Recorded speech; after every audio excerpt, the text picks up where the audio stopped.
Шуменски университет епископ Константин Преславски проведе второ издание Работилница за иновации, част от проект Модернизация на висшето образование по устойчиво използване на природните ресурси в България. Събитието беше модерирано от ментори и експерти в областта и събра студентите в дискусия на тема проблеми и изисквания, пред които са изправени земеделските стопани.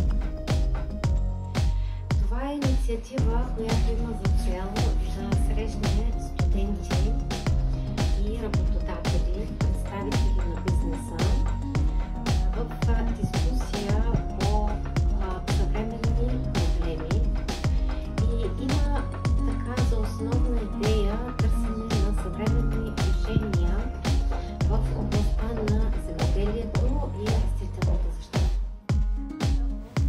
Дейностите по проекта са финансирани по оперативна програма «Наука и образование за интелигентен растеж».